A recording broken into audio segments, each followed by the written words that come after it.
So this is very much not the Hanwha Life esports that we have come to know in 2022, but in fact more of a challenger's flavor. As T1 right now are on the cusp of records, right? A win tonight would tie them with Griffin's 12 wins in a regular season. And then their only one that stands in their way is themselves, the 2015 summer 14-win streak for SK Telecom. And Faker, the greatest of all time, he was able to take his 700th LCK game, is 16 kills away from hitting 2,500. A lot of milestones for some of our older players. Deft, of course, just cresting these as well, these same records. So I think the big one, obviously, is that Hanwha Life esports, as we talked about in their last matchup against Sandbox, is they have good Herald control. Dudu has to go up against Zeus, and this is the key player matchup that we've selected here because this one feels like the most winnable for Hanwha Life esports, but they'll be able to keep that lane pushed in. We'll have to wait and see what the support option is here, as Faker's LeBlanc has been his most consistent pick this season, next to his Ahri, of course. He will lock it in. Okay, Blitzcrank. Oh, I like that. That's how you play an LCK debut.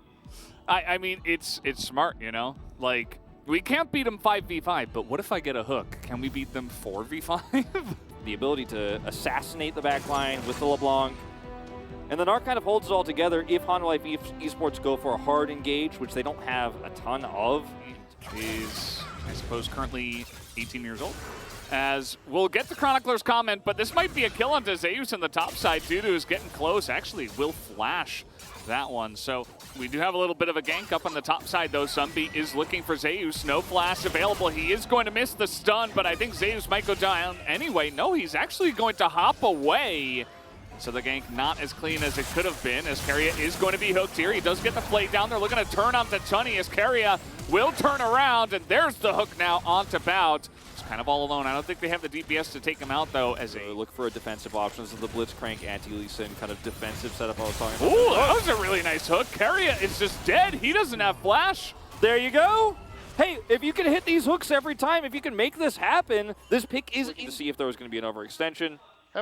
Watch this from his perspective. He said I got him like 7 times. Oh yeah, let's go for this, as the stun is going to land this time. It is Mega Gnar. So it is definitely more dangerous, and you can see that Sunbeat and Dudu will owner. Oh, he's gonna hit it, gets on in there. He is level 6, moves forward onto the minions and picks it up as the Realm Warp is coming up, and 3 guys come out of that one. And now Owner, he's trying to get over the wall here. Doesn't look like he is gonna have that ward, but it's not enough to get him enough distance. You know, he sets up a two-plate take on the bottom side of the map. 2-plate play, whatever. This was really nicely played from Owner, the kick to finish the kill, but he's trapped here with the Realm Warp. Notice they take different paths here. Zeus playing on the bottom side of this. They're not going to try to turn without a Mega Gnar bar. And as soon as Faker and Keria see this as a lost cause, they go straight back to the mid lane. Looks like there is a jungler in here, and Chunny does have all of his summoners. The cleanse immediately comes in, and the silence is going to get Keria in danger. Bout is going to keep him safe once again. Somebody's here. B. So a lot of gold going over to the Rise here. Viego's already ahead.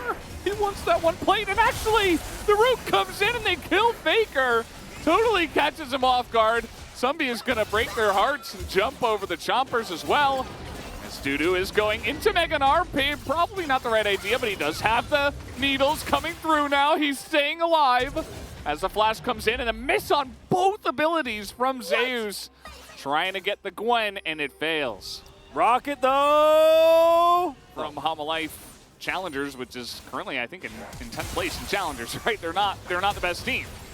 And you can see the play, the conversion down on the bottom side. Nice cleanse from Chunny as the hook comes through, and they turn this into a kill. Up here on the top side, Crash comes through, and then Faker gets greedy, gets rooted, and Chunny instantly flash turns Heartbreaker for the kill. Keria is trying his best to peel, but they get out quick. Perhaps T1 taking them a little bit lightly. Zeus does not have flash, and he is going to be collapsed on. The Armbreaker comes in, and Zombie gets another kill, but this is a hook now coming out from Keria. The Rocket will take down the kill. Can they get more? Yeah, I think Chunny, he's in a lot of trouble. He has cleanse, but there's no way out. The Realm Warp was used top, so no opportunity to play because it's dictated this mid game. It's a lot of damage as Bout is going to get the hook on a Lee Sin. Both LeBlanc and Lee Sin love playing into lifting. They're trying to bait him into this one. The stun does come into the wall as now with the Q landing due to no escape for him. T1, Faker is nearby, but the flash will come in, and that's a trade he'll take any day of the week as bout. Faker trying to set this one up, forces the flash out of Tunny now. As T1, you see they're taking this one very seriously as they are going to now take out bout. Enough with your hooks, they say. They knew he didn't have flash because he used it just moments before. So you have an opportunity here. You get the slow, you get that follow-up push. As, yeah, we're setting up here for the Mountain Drake. Seems like both teams very aggressive, very much want to go for this as the hook will come in and actually the Jinx will go down immediately. Zeus tries to put this up, but there's no Jinx to help out with the damage. And Humble Life are going to sweep T1 here in the river. They take out 4 of them. And that's double Drake the advantage with a huge swing of gold over to Humble Life Esports. This time by a really nice flash route. Everfrost is Karis. This is a bit greedy. He is now 6-0. Look at this. Look at this from Karis. Yeah, he already landed the E, so he's like... Flash, root, Everfrost, hook, Jinx is dead. And Zeus tries to turn. We talked about how the Gnar is great for this in this composition, but it's just too little too late. Zombie is extremely fed, so he's like, I'm Lee Sin now. I'm over the wall. I'm out of here. And this is Karis' play. So yes, he does die to Faker with a little bit of greed, but his engage here is what sets this all up. He has the stopwatch to survive. And, you know, very nicely played here. Then he does this 2 levels up, but it's, you know. Timing, everything, it's just compounding.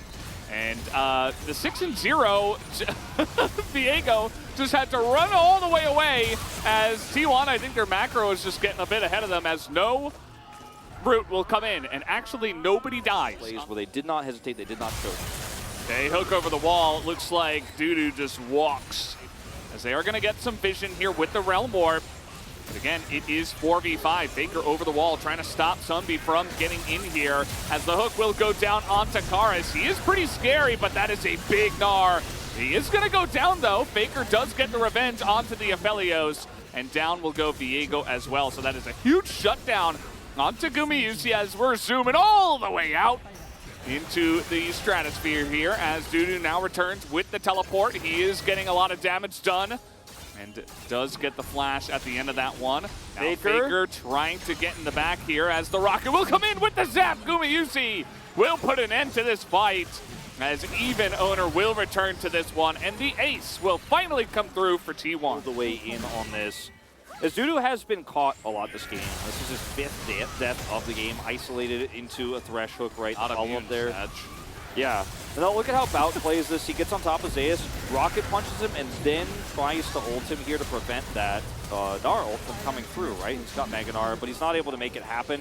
And that's what gives T1 the freedom to actually live long enough in this fight to win the extended trade, because Faker gets the kill there, and he can come back in. You don't have your AD carry as Hanwha Life Esports to keep fighting this. Dudu is trying to be a hero here, but after this happens, you just don't have an opportunity to win a longer fight when Guma's standing there, right? He's long range, he's got rockets, he's going to be able to help Faker clean this one up. They have so much mobility to chase. Take your wins where you get them, don't overextend. They stretch that rubber band and it's snapped. Yeah, as we get back into live, Karis, he's just been caught out a bunch of times here too, and this is what we were talking about, you know, Hanwha Life.